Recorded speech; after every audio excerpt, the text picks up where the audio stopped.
Y vamos a hablar una temática que me pareció muy interesante continuar después de lo que acabamos de terminar el mes pasado sobre la vida de oración de los pastores, ¿cierto? El pastor y la oración. Entonces, yo quiero trabajar algo en este mes que he llamado conversaciones pastorales.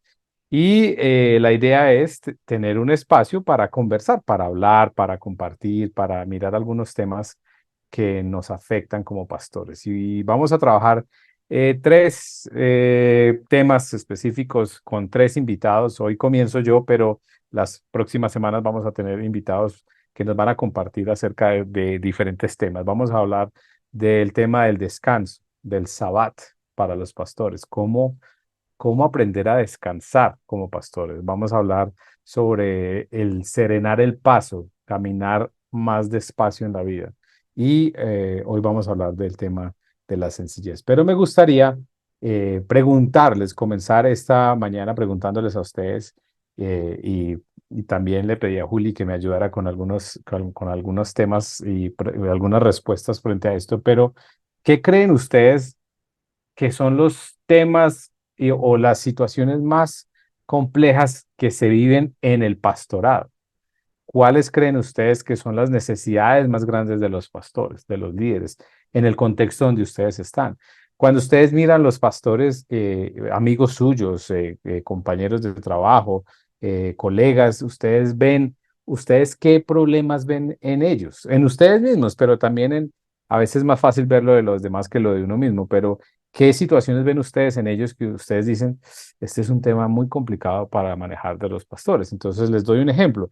A veces creo que uno de los temas más complejos es el tema del descanso, cómo aprender a descansar, cómo descansar bien, porque la iglesia es un lugar donde si uno no tiene cuidado con esto, se consume todo el tiempo, se consume la vida. Entonces, ese para mí sería un tema de pronto que es vital para el trabajo con pastores, pero me gustaría escucharlos a ustedes. Yo sé que Juli tiene algunas ideas también y el que quiera también nos puede compartir. ¿Cuáles son los problemas más serios que estamos enfrentando nosotros como pastores? Quisiera aportar uno y es de repente el tema más recurrente que he podido ver. Yo estudié en un colegio cristiano y durante pues, el tiempo de la primaria y el bachillerato vi a varios capellanes y a varios de los profesores de religión batallando con el tema de cómo distribuyo mi tiempo entre ministerio y familia. Y en ocasiones la que salía perdiendo era la familia, porque toda la prioridad, la preferencia, si se quiere, del tiempo, del esfuerzo y lo demás, lo llevaba el ministerio y la familia recién recibía lo que quedaba. Ahora, ya en el pastorado, ha sido tema recurrente, ¿no? Porque entonces eh, se invita a la gente a considerar sus prioridades. Y Dios, ministerio, familia. Wow. Creo que se nos vendió el tema este de una iglesia saludable produce familias saludables. Pero no sé si necesariamente eso sea lo que dice la palabra de Dios, ¿no? Porque creo que es más bien las familias saludables Ujú. las que van a producir una iglesia saludable. Y bueno, ya por ahí creo que pongo este sobre la mesa y cada uno de nosotros evalúa cómo va en ese sentido, ¿no? Gracias, Juli. Sí, este es un tema interesante, el tema del tiempo. Por acá también nos dice Iván que el pastor y el desafío de la sucesión a las nuevas generaciones de ministros. Este tema es bien importante. ¿Qué otros temas consideran ustedes que son las luchas que tenemos nosotros como pastores? César. Creo que hay dos temas. Uno, pues la soledad, que tanto lo hemos hablado una y otra vez, hemos sido recurrentes con eso. La soledad a veces del pastor y una de las razones de Coinonos es ayudar un poco en esa soledad. Pero la otra es los desafíos de fe en nuestra propia vida, en nuestra propia familia, en nuestras propias circunstancias. Decirle a otro, confía en el Señor, espera en el Señor, voy a orar por ti, te estoy acompañando, ir a la clínica, ir a visitar al que tiene esa dificultad económica, etcétera. Es muy fácil, es relativamente fácil. Yo soy un espectador frente a lo que te pasa, pero cuando yo soy el que estoy en esa circunstancia y tengo que ir yo mismo a esa presencia del Señor y decir, confío en usted, pero sigo angustiado, pero sigo preocupado, pero sigo estresado, pero no encuentro respuesta del Señor, no veo el actuar de Dios. Yo creo que ahí hay un desafío tremendo del pastor como tal. Y es Ujú. algo que yo creo que tenemos también que hablar un poquitico alrededor de eso. Los desafíos de la fe en nuestras propias vidas y familias. Gracias, César. Un último. Tengo dos asuntos que eh, me parecen importantes. El uno es la pareja pastoral y la familia pastoral ante los desafíos de las pérdidas. Cuando nosotros como pareja pastoral sufrimos algunas pérdidas, no solamente la muerte de un ser querido, sino una situación económica complicada, una enfermedad complicada, etcétera. Me parece muy importante ese tema. Y el otro tema tiene que ver con eh, el proceso de envejecimiento de la pareja pastoral. ¿Por qué lo digo? Es un caso que evidentemente ustedes pueden ver, estoy enfrentada a él. No, yo no, no, si no nos No dice te, hermana, no nos damos cuenta. no, Tranquila, no te no se vas a dar preocupe. cuenta, bueno. Y entonces son demasiadas cosas. Algunos científicos dicen, el envejecimiento empieza desde que nacemos, ¿cierto? Otros dicen, más o menos a la edad de 18 años, etcétera. Pero cuando uno está en ese proceso, después de los 60, y resulta que pues unos estamos en el proceso y otros van para allá.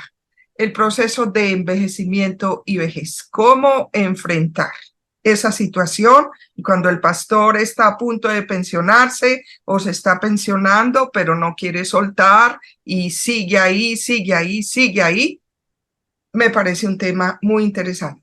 Muchas gracias. Esto lo vamos a guardar y los vamos a usar seguramente en algunos temas aquí en Coinonos. Mira, yo tengo, uno es la sobreactividad, o bueno, ya hemos dicho en algunos temas, pero a veces la sobreactividad, la agenda cargada nos descuida la oración o la vida íntima con Dios. Eso es un tema que a veces nos cargamos de actividades y perdemos, digamos, tiempo de intimidad con Dios. Otro tema rápido es el desagradecimiento, en el sentido de que somos siervos que no busque, si estamos llamados, no buscamos la palmadita de la espalda, o no debe ser así. Pero a su vez, también es cierto que todo el mundo espera mucho del pastor y no todo, y ¿quién escucha al pastor? La Exacto. soledad del pastor. O sea, nosotros estamos para escuchar, tenemos que estar con nuestros problemas, los problemas de la iglesia, pero ¿quién escucha al pastor? Un hermano me dijo, y con eso termino, un hermano se acercó a mí y me dice, oro por los pastores y admiro a los pastores. Yo no podía ser pastor, dijo, porque el ministerio pastoral es el trabajo más desagradecido de los hombres. No digo de Dios, si miramos al reino de Dios, es cosas maravillosas. Pero si somos pastores para buscar algo de agradecimiento o de palmadita a la espalda, creo que te equivocaste de profesión. Por eso quiero decir que enfrentamos muchas veces, damos manzana y nos tiran piedra. Mm. Entonces, no sé si me expliqué, iba por esa Sí, línea. creo Spurgeon dijo que si quieres que te quieran, no te dediques al pastorado, sino más bien a vender chocolates, porque Correcto. esto no es fácil. Pero bueno, Carlos levantó la mano. ¿Cómo estás, Carlos? Sí, yo creo que bueno, lo llevaría primero como a nivel personal, el manejo sano de las finanzas y digamos de la autoridad. A nivel familiar, el diálogo intergeneracional con nuestros hijos, respondiéndoles a preguntas difíciles. que nuestros hijos hacen, aún de la fe. Y ya a nivel congregacional, el manejo de los conflictos de los diferentes, a veces, ¿cuál diría yo? Bandos o formas de pensar de sectores de la iglesia o de personas de la iglesia, poder ser conciliador en esa parte, creo que nos toca a nosotros en la parte pastoral, porque se da en nuestras comunidades. Básicamente son en esos tres niveles. Excelente, gracias, Carlos. Este tema de las finanzas me parece muy importante. Gracias, gracias. Esos aportes están excelentes. Y Fabián, levanta la mano también y con este terminamos. Porque si no, no voy a predicar, hermanos, y ahí sí me regañan los duros. Fabián, Bueno, buenos días. Bueno, yo quiero anexar algo y es en cuanto a la hermana también quiero aportar algo acerca de la edad. Acerca de la edad es mi experiencia con mi esposa. A ver, yo creo que hay otro problema muy grande y es la concentración de la pareja pastoral en las cuatro paredes. Yo creo que eh, muchas veces damos la vida y a ver, ¿cómo lo explicara yo? O sea, madrugamos para el templo, hacemos todo en el templo. Si no vamos a las cuatro paredes, casi que estamos frustrados. Eh, y pasan los años y se descuida la familia, se descuida la edad. Eh, hay una, por experiencia, pues es mi experiencia.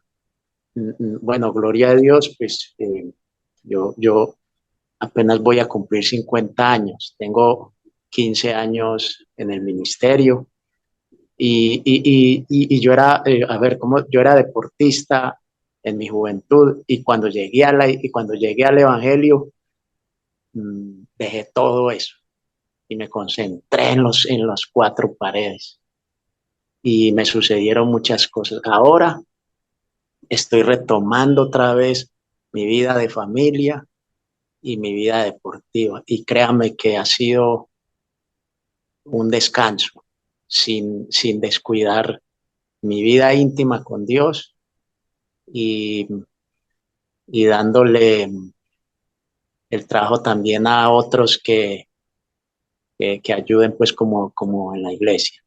Entonces es mi experiencia, no sé otros, pero a veces de tanto estar en las cuatro paredes se nos llega la vejez y no nos damos cuenta sino hasta que empiezan a dolernos los huesos, ya ajá. no vemos la vista y todo eso es como dice la Biblia, todo eso se queda debajo del sol. Muchas Es, gracias, Fabián. Se nos olvida mucho, se nos olvida que somos seres integrales, que en el concepto aún bíblico y en el concepto judío no había la separación que nosotros tenemos. Eso era todo integral y que la parte espiritual estaba integrada con la parte social, con la parte física y es verdad, a veces se nos olvida y nos concentramos en una parte. Pero quisiera comenzar y gracias a todos por sus aportes, porque todo esto nos sirve a nosotros como equipo también para decir, bueno, qué temáticas podemos hablar. Pero en estos días no sé si ustedes lo han visto, hay un especial, un documental en Netflix que se llama Vivir hasta los 100 años. Si no lo han visto, véanlo porque me parece muy interesante. Pues es un documental social, pero si ustedes no conocen, hay en el mundo hay unas zonas azules, se llaman así, que son 5 zonas en el mundo donde viven personas muy longevas. Entonces, eso está estudiado y ya, digamos, se han determinado, estas son zonas azules. Entonces, hay una zona azul en Japón, hay una zona azul en Costa Rica, hay una zona azul en Grecia, otra en Italia y otra en California. Son lugares donde históricamente y genéticamente también las personas viven más de 100 años. Entonces, este hombre que hace el documental pues se va a cada una de esas zonas a ver qué es lo que hacen, cuál es la vida de ellos que viven tanto. Y además, no es que sean personas que viven muchos años y con una calidad de vida mala, sino que es gente muy activa, gente que no hay casi índices de Alzheimer, no hay casi índices de demencia, nada, es gente, de hecho muestran en el documental un señor que se para en Costa Rica, se monta el caballo y se pone a arrear unas vacas, y usted ve a ese señor y usted dice, este señor tendrá, no sé, 70 años. Se veía muy activo, muy tranquilo, montado en ese caballo y caminando y arriando vacas y todo. Y cuando muestran la edad del señor, tiene 102 años, nació en 1921. Y entonces, claro, ellos no lo pueden creer y van y miran el registro, todo, porque dicen, esto no es verdad. Y sí, un señor que nació en el año de 1921 tiene 102 años. Y como si nada, y entonces, bueno, él trata de investigar qué es lo que hacen y él llega a varias conclusiones. Él dice, mire, todas estas, en las 5 zonas he encontrado que eh, ellos tienen un gran sentido de la comunidad. Entonces, gente que vive con sus familias, que hacen parte de comunidades, aún alguna comunidad cristiana, o sea, hacen parte de otras, tienen relaciones sanas. Es gente que camina, es gente que se mueve, es gente que hace ejercicio, es gente que no va a hacer ejercicio que salen a trotar, sino que hacen ejercicios diarios en la casa, como barrer o tienen jardines, por ejemplo, las personas en Japón. El servir, el sentido de propósito, lo llama él, el sentido de tener un plan de vida, de hacer algo, de servir a otros. Entonces hablaban, por ejemplo, hay varias personas ya de 90 años, casi algunos otros de 100 que se pensionaron hace 40 años y que dijeron, nosotros nos pensionamos, pero que queremos seguir sirviendo y seguimos trabajando en lo que nos gustaba y no nos quedamos en la casa. Entonces él decía, eso ayuda mucho para que las personas puedan ser útiles, como dicen acá, como dice Juli, ser útiles a la sociedad. Y bueno, el sentido de familia. Pero algo que el estudio habla y que este documental llega a una conclusión es que son personas que tenían vidas sencillas, vidas simples. Ninguno de ellos es rico, ninguno de ellos tenía riquezas y cosas, no, era gente muy sencilla pero que vivía simple y que vivía muy bien. Y de esto justamente quiero hablar hoy, es sobre esta temática de vidas sencillas. En un libro que se llama La Gran Paradoja de Greg Esterbrook, dice lo siguiente, en la actualidad el número de personas en Occidente que sufren depresión unipolar o malestar emocional incesante sin causa específica es 10 veces mayor que medio siglo atrás, aún teniendo en cuenta el crecimiento demográfico. Tanto americanos como europeos tienen cada vez más de todo y menos felicidad. Y este es el mundo en el que estamos nosotros también. Es un estudio que hacen en Estados Unidos y en Europa, pero llegan a la conclusión de que estamos en un mundo donde tenemos más de todo, pero a la vez somos más infelices. Y esto es muy contrario a lo que la sociedad nos ha dicho, que el dinero y en la búsqueda del dinero pues produce felicidad. Hay otro especial y de hecho es una cátedra que dan en Harvard que se llama Happy, la o búsqueda de la felicidad. Y ellos llegan a la conclusión a través de este estudio, este profesor de Harvard, que el dinero nos hace felices hasta cierto punto. Y el punto es hasta cuando tenemos las necesidades básicas suplidas. Entonces, él dice, una persona es más feliz cuando, digamos que no tenía agua caliente, agua potable en su casa, no tenía servicio de agua y tenía que caminar 2 o 3 kilómetros para ir a conseguir agua para su vivienda. Pero si llega el acueducto a su casa y ya abre la llave y sale agua, esa persona, sus grados de felicidad crecen. Una persona es más feliz si tenía que caminar mucho para ir al trabajo y de pronto ya no tiene que caminar, sino que tiene una moto o un carro y ya lo que le tomaba 3 horas o 2 horas, le toma 10, 15 minutos. Esa persona, su índice de felicidad crece. Pero lo interesante del estudio es que él dice, y esto es un estudio, como les decía, de Harvard, ellos dicen que los niveles de felicidad no crecen a partir, o sea, siguen iguales en ese momento. Es decir, si la persona es más feliz si tenía que caminar, pero ya tiene un carro, Pero él dice, si tiene un carro viejo que lo lleva, o si tiene un BMW, la felicidad es igual. No crece la felicidad de la persona. Si la casa si vivía en una choza y se mojaba y ya tiene una casita, ese ya se incrementó su felicidad. Pero si la casa ya es de 3 pisos o una cosa, una mansión a una casa normal, la felicidad es exactamente igual. Y ellos llegan a la conclusión entonces en este estudio de que el dinero no produce la felicidad, sino hasta un punto de las necesidades básicas. Hay un autor que a mí me gusta mucho que se llama Richard Foster y él dice lo siguiente: en Occidente somos conejillos de Indias en un gran experimento económico de consumo.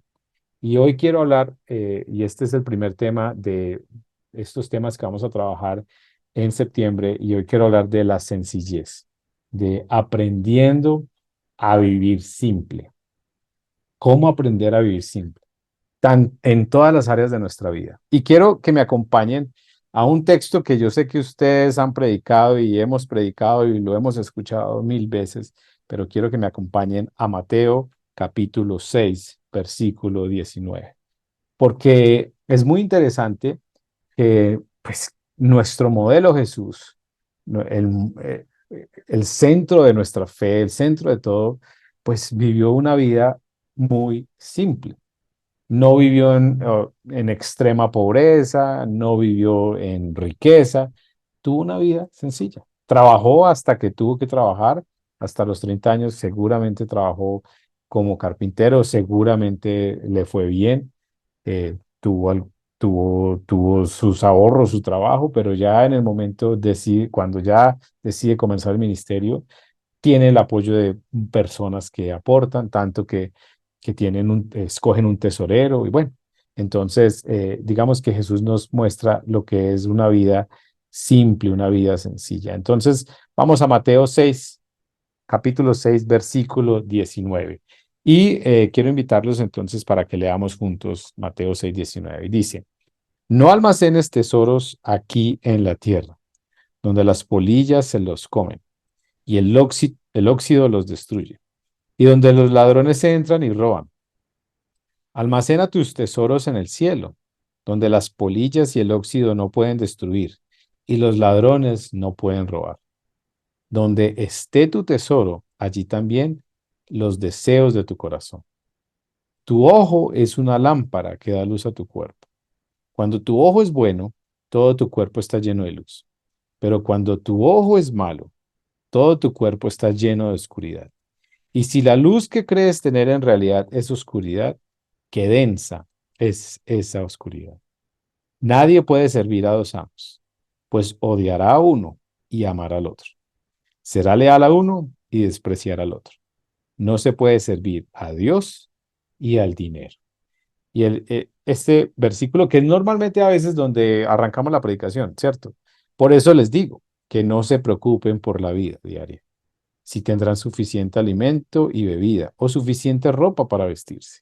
¿Acaso no es la vida más que la comida y el cuerpo más que la ropa? Y entonces Jesús usa esta imagen tan bonita de miren las flores del campo, miren los pájaros. Y esto es algo de lo que esta parte del versículo 25 en adelante es donde normalmente hemos escuchado las predicaciones, pero los versículos anteriores poco. Pero en este contexto, cuando Jesús dice no se preocupen por la vida, pues está hablando justamente del tema económico. Y pues aprender a vivir en sencillez y aprender a vivir simple, pues tiene que ver con este tema económico.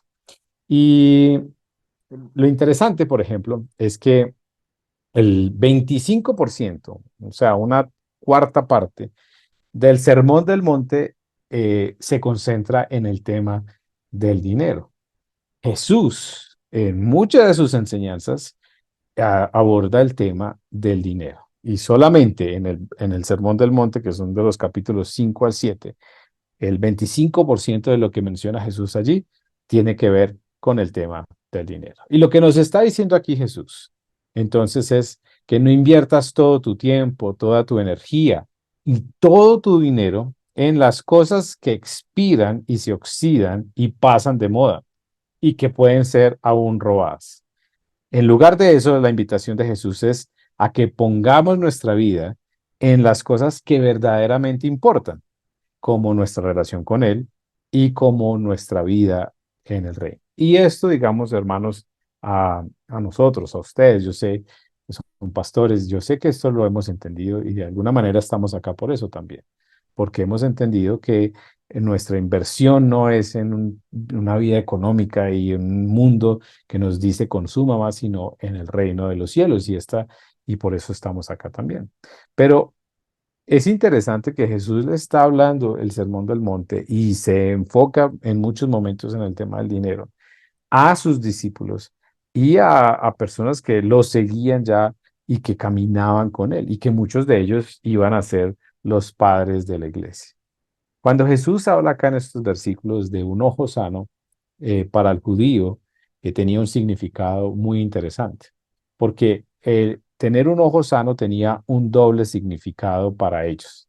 El primero es que estaba enfocado y vivía la vida con un alto grado de intencionalidad. Cuando los judíos hablaban de que tiene un ojo sano, como dice Jesús acá en el versículo 22, está diciendo, y ellos lo entendían como judíos, de que primero era una persona que tenía un enfoque claro y vivía la vida con un alto grado de intencionalidad.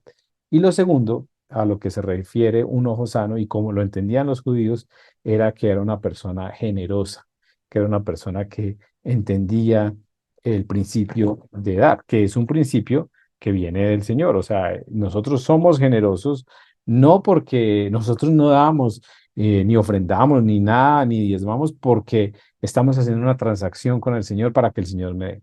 Lo hacemos es porque es parte del carácter de Dios. Dios es generoso y nosotros como sus hijos y creados a su imagen y semejanza, pues también somos generosos. Entonces, el judío entendía este concepto del ojo sano como una persona que estaba enfocado y sabía que era lo importante en la vida y lo segundo, que era una persona generosa. Ahora, cuando Jesús dice que si tu ojo no está sano o está mal sano, pues lo que significaba era que vivía exactamente lo contrario. Una persona que no sabía qué era lo más importante, cuáles eran las prioridades y segundo, que era una persona que acumulaba y que no era generoso. Pero lo interesante de estos versículos es que para Jesús no es una opción. No se puede servir a Dios y al sistema a la vez. Es simplemente imposible vivir a la manera libre de Jesús y a la vez ser absorbidos por el consumo excesivo que es normal para nosotros en nuestra sociedad. Lo que Jesús dice es que los dos son excluyentes y que hay que elegir o vivir para cumplir y a los estándares de la sociedad o vivir para Él, que no se puede mantener los dos.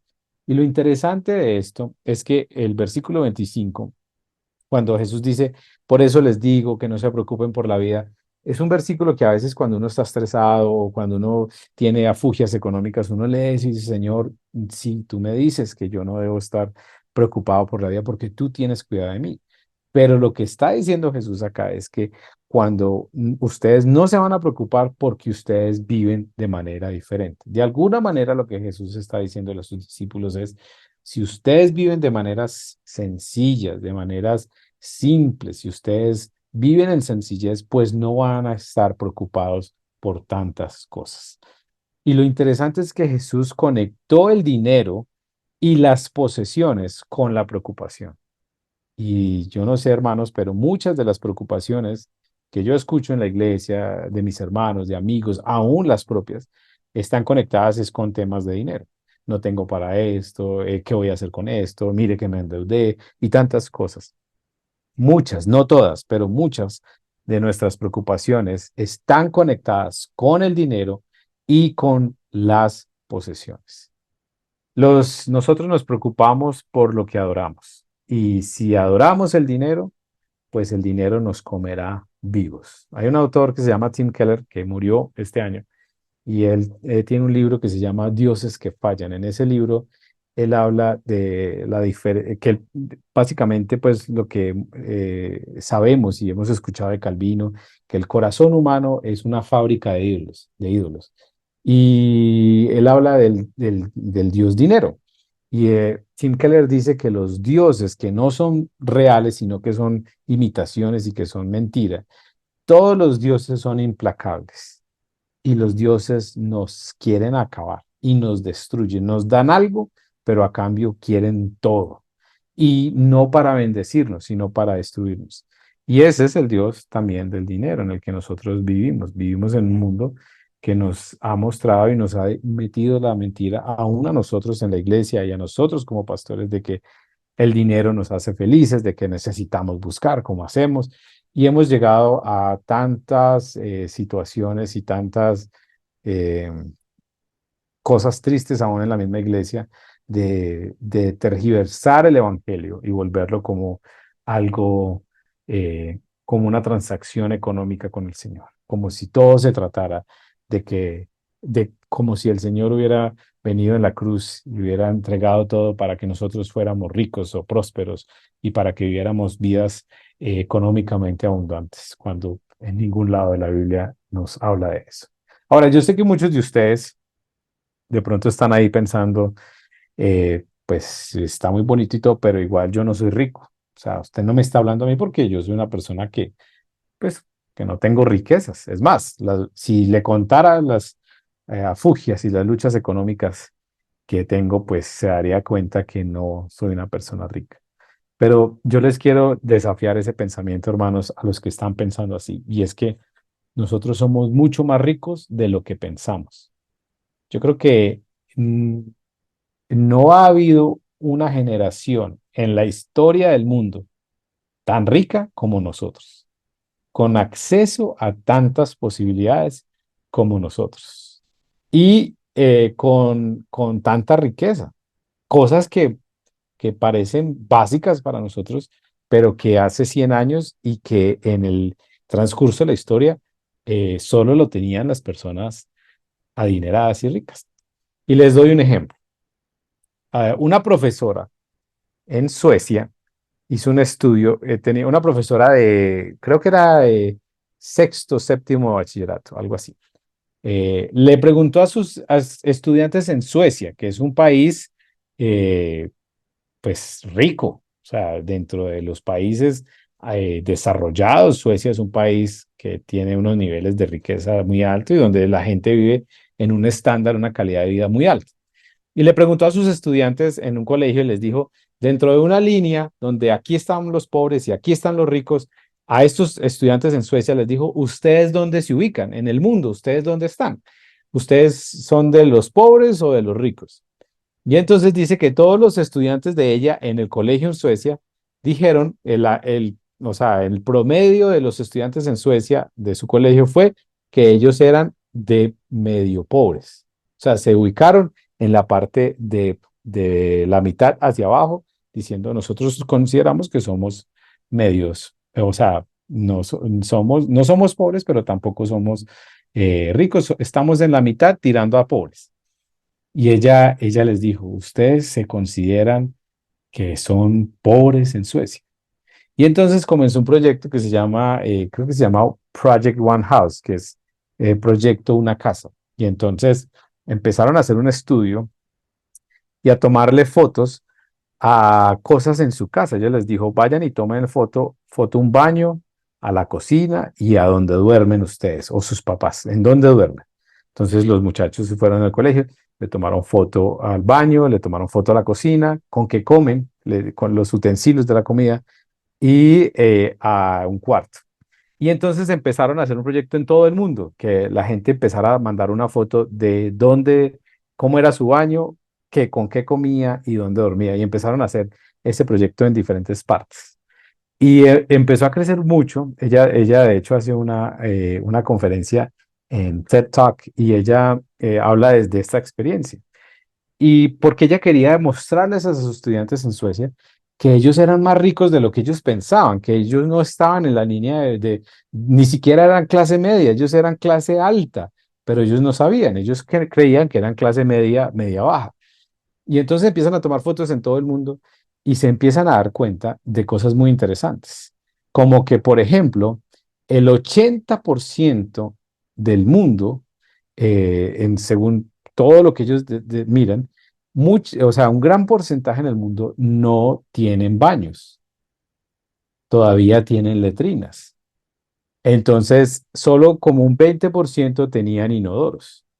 Se empiezan a dar cuenta que un gran porcentaje, el 70-80% del mundo, no tienen cucharas, sino que comen, o sea, algunos comen con la mano y otros, por ejemplo, en una casa, tienen una cuchara para todos. Entonces, empieza a hacer, a tomar más fotos y a darse cuenta de que, por ejemplo, eh, eh, la gente más pobre, que era un porcentaje muy alto en el mundo, no tenía cepillos de dientes, no se lavaban los dientes, pero que ya cuando, digamos, eran un poco menos pobres, tenían un cepillo de dientes para toda la familia. Entonces ella llega a unas conclusiones muy interesantes y dice, mire, según lo que nos hemos dado cuenta, y todas las imágenes, porque eso creció y es a nivel mundial, una persona rica es una persona que tiene un baño, que tiene un inodoro. Dijo, una persona rica en el mundo es una persona que tiene su propio cepillo de dientes. Una persona rica en el mundo es una persona que duerme en una cama con una almohada y que no tiene que dormir con más personas alrededor, porque el gran porcentaje del mundo no tiene un baño, sino que tiene letrina. Porque el gran porcentaje del mundo no se lava los dientes, sino que, y si se lo lavan, comparten un cepillo para toda la familia. Porque la gran mayoría del mundo, un gran porcentaje, no tienen cucharas para todos, sino que tienen una cucharita para que comparten. Y entonces yo les hago la pregunta, hermanos, ¿cómo estamos nosotros frente a eso? ¿Cómo estamos nosotros frente a esta situación? Porque uno, yo creo que somos como estos niños en Suecia, que decimos, no, pero yo creo que en el nivel de pobreza casi, medio hasta abajo. Pero cuando vemos la realidad de tantas personas en el mundo, y yo sé que ustedes conocen realidades muy fuertes, aquí en Colombia hay unas realidades muy fuertes, pero yo creo que yo les contesto en algún momento. Yo he tenido la oportunidad de ir varias veces a Haití, en estos días que pusieron un video de Haití en el grupo, a hacer misiones a Haití y uno ve lo que es la pobreza en Haití. Yo vi cómo la gente se compartía la cuchara entre una cuchara para 10, 20 personas. Yo vi eso, que no tenían baños, no había electricidad. O sea, ahí uno se da cuenta de las necesidades y la pobreza que es real en diferentes partes. Entonces, lo que quiero decir con esto es que somos más ricos de lo que nosotros pensamos, que tenemos mucho más de lo que nosotros creemos. Y por eso lo que Jesús nos está llamando y lo que nos está invitando y nosotros tenemos que aprender es que tenemos que aprender a elegir aprovechar nuestro tiempo, nuestro dinero, nuestros talentos y posesiones, de modo que éstas se orienten hacia las cosas que realmente importan. Y esto es lo que significa, lo que significan vidas sencillas. No se trata de vivir sin nada, se trata de vivir con menos, se trata de vivir con lo necesario. Sencillez no se trata de ser pobre, se trata de tener contentamiento con lo que tengo. Y esto es lo que Jesús le está enseñando a sus discípulos en muchos pasajes y momentos de su ministerio. Por eso la Biblia son buenas noticias. Y por eso Jesús nos dice a nosotros y le dice a sus discípulos en el versículo 25, por eso les digo, no se preocupen por la vida diaria, si tendrán suficiente alimento y bebida o suficiente ropa para vestirse. ¿Acaso no es la vida más que la comida y el cuerpo más que la ropa? Jesús no se comprometió con nuestros lujos, se comprometió con nuestras necesidades. Él dijo, tranquilos, ustedes van a tener su ropa, su comida, o sea, las cosas básicas, pero no con los lujos que a veces nosotros creemos o que el mundo nos está imponiendo. No se afanen por nada. Y Jesús mismo es nuestro máximo ejemplo en esto, en cómo aprender a tener vidas sencillas. ¿Cuándo decir es suficiente? ¿Cuándo decir ya no necesito más? Esto que tengo es suficiente. ¿Cuándo decir el tamaño de la iglesia es este, no necesito que esto crezca más y vamos a crecer de otra manera. ¿Cuándo decir hasta aquí es suficiente? Seguir a Jesús, especialmente en este mundo nuestro occidental, es vivir en medio de la tensión entre el goce agradecido y feliz de las cosas bonitas y las cosas agradables que podemos disfrutar, pero también desde la sencillez. Cómo poder decir, estoy contento con lo que tengo, no necesito más, estoy contento. Y esta es una lucha, hermanos, con la cual yo creo que todos luchamos. Yo lucho mucho con esto también. Y el Señor a mí me ha estado hablando mucho de estos temas también porque a veces uno empieza como en una carrera de más y más y más y más. Y hay momentos donde uno tiene que decir, no, aquí hasta acá es suficiente. Y lo hablo desde la parte económica, desde la parte, por ejemplo, intelectual, desde aún ministerial. ¿Hasta cuándo decir, eh, puedo aquí, hasta aquí puedo tener una iglesia saludable, una iglesia que puedo, que puedo pastorear y hasta dónde ya no se puedo, hasta dónde ya se complica todo este proceso? Así que yo quiero animarlos a varias cositas y que nos hagamos estas preguntas frente al tema del dinero, frente al tema del tiempo que están relacionados, porque, como dicen algunos economistas, ¿con qué paga uno las deudas? Y pues normalmente la gente diría, ¿con qué? Con dinero, ¿cierto? Usted paga las deudas con dinero, pero no es así. Uno paga las deudas con tiempo de trabajo, con tiempo de su vida. Entonces, por eso Jesús dice, si usted está afanado en el tema del dinero, pues va a perder ese tiempo. Y nuestra vida se trata de eso, y ese es el recurso más valioso que tenemos. Entonces, que nos hagamos estas preguntas esta semana cuando estemos pensando en estos temas económicos en nuestra propia vida. Y es, ¿cuál es el verdadero costo de esto que quiero comprar? ¿Cuánto realmente vale? Entonces, por ejemplo, usted dice, es que yo quiero un carro muy costoso. ¿Cuánto es el costo? No es solamente el costo de lo que vale económico, sino el costo de lo que tiene que hacer para conseguir eso. Y como decía Julián ahora, creo que al inicio, a veces el costo de nuestras, por ejemplo, hablando de ministerio, el costo de una iglesia exitosa, digámoslo así, a veces son nuestros hijos, a veces es nuestra familia. El costo de conseguir una casa más grande, un carro, un poco de cosas económicas, a veces el costo no es el tema económico, es el tiempo que pierdo y que no le estoy dando a mi familia o a mis hijos o a mi esposa. Entonces, ¿cuál es el costo de esto? El verdadero costo. Otro principio que yo trato de vivir en mi vida es no comprar cosas de forma impulsiva, no dejarme llevar porque esto es una oferta y hay que comprarlo, no. Hay que pensar bien antes de comprar. Cuando tengas la oportunidad, comparte. Cultiva el hábito de regalar cosas, de compartir a otros.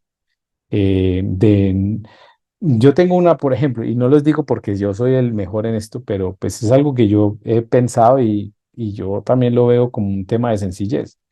Pero yo no tengo más de dos pares de zapatos. Tengo unos elegantes y unos tenis y ya. Y no, a mí no me gusta ponerme a pensar qué me voy a poner, sino que son los mismos siempre. Pero también es como un tema de sencillez, como decir, yo no necesito más, yo tengo lo necesario. Compartir. Si alguien le regala una camisa, usted entonces, le compra una camisa, usted va y regala una que tenga en su closet. Vivan y vivamos, aprendamos a vivir con presupuestos, aprendamos a vivir con, con cuánto me puedo gastar, cuánto, hasta cuál es el límite.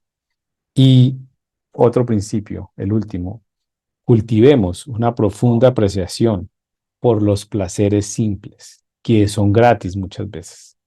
El sentarse a tomar un café y ver una montaña, el sentarse a hablar con un amigo, el compartir un momento con la esposa, con los hijos, el salir a caminar a un parque. Esas cosas pequeñas, que son las cosas pequeñas que habla el libro de Eclesiastés, cuando dice, nada tiene sentido, pero eh, disfrute las cosas pequeñas. Finalmente, la conclusión del libro es, ame a Dios y disfrute lo que pueda disfrutar en esta corta vida que tiene. Entonces, yo les voy a dejar un desafío, hermanos, para que entiendan más o menos y hagamos práctico esto, cómo vivir sencillo. Yo quiero animarlos, y yo lo hice, y por eso también quiero animarlos a que lo hagan, a que pensemos que tantas cosas en mi vida tengo que no necesito, y para qué las tengo. Y quiero animarlos, hermanos, para que hoy, esta semana, hoy, mañana, vayan a su closet, más que todas las mujeres, pero los hombres también. Pero vayan a su closet y miren qué ropa no usan hace tiempo. Esa camiseta que tiene 10 años ahí guardada, esas camisas que nunca se las pone y las tiene guardadas. Y yo los quiero animar para que ahí se den cuenta lo ricos que somos y que podemos vivir más sencillo. Y vayan y cojan y regalen, donen, saquen, digan, yo no necesito todo esto. Yo no necesito 50 camisetas, 50 camisas. Es más, no me las pongo. Saque las cosas buenas que tiene y empiece a vivir simple, sencillo. Y esto es solamente un ejemplo y un ejercicio para ayudarnos a caminar en esto. Pero van a haber muchas otras cosas en las cuales podemos empezar a vivir livianos, porque eso es a lo que Jesús nos llama, a tener vidas simples y vidas livianas. Eso no quiere decir vivir en pobreza o vivir arrancados, no. Aprender a vivir sencillo, con lo necesario, a disfrutar las cosas buenas de la vida, pero también a poder dar, a decir, no necesito todo esto.